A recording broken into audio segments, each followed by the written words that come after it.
The round of 16 is upon us, winner go home time at the FIFA World Cup in Qatar, and we're giving you previews of every single knockout match on covers. I'm Jon Arnold here to take you through the action, and today we're going to take a look at Argentina against Australia. This one kicks off at 2 p.m. Eastern Time on Saturday at the Ahmed bin Ali Stadium.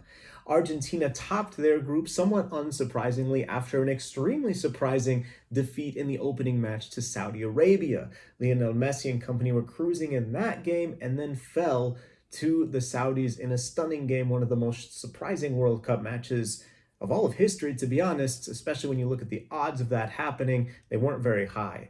But I think it was a wake-up call that Argentina needed. Messi and company have bounced back well from that shock defeat, beating Mexico and Poland, the two better teams in the group on paper at least, without too much difficulty.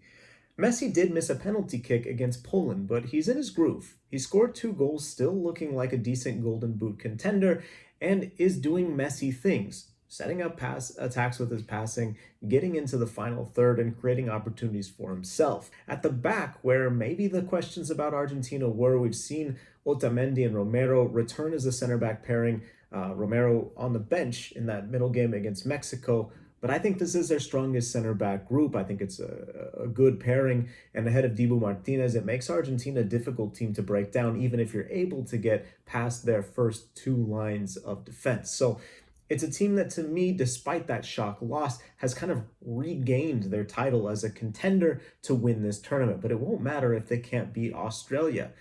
Australia is a surprise team at this point. We have to say that. I don't think many people expected them to get through.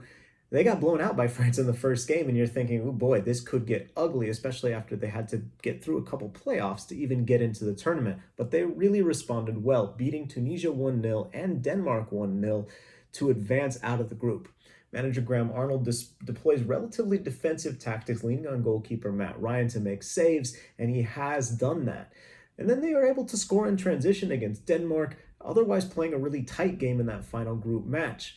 It's a strategy that may or may not work against Argentina, but I wouldn't be surprised to see them deploy the same type of idea. After all, that's what they did against France. It's what they did against Tunisia. That's sort of the DNA of this Australia team. It's a tough game that comes quickly, and both teams have complained about the quick turnaround. Only 3 days, really, between the final group game that the teams played and this knockout match. It's a quick one. It's tough, and I think it's going to serve the team with more depth better. To me, that's obviously Argentina. They have more players who can come in and you expect them to do the job.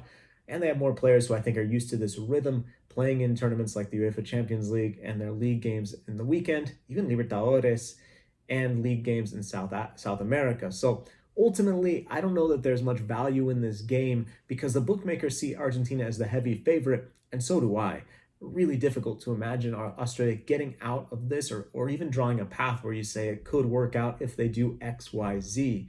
When I take a look at the picks, I see Argentina at plus 152 to win both halves. I like that one. I think that Argentina will be on Australia early and often.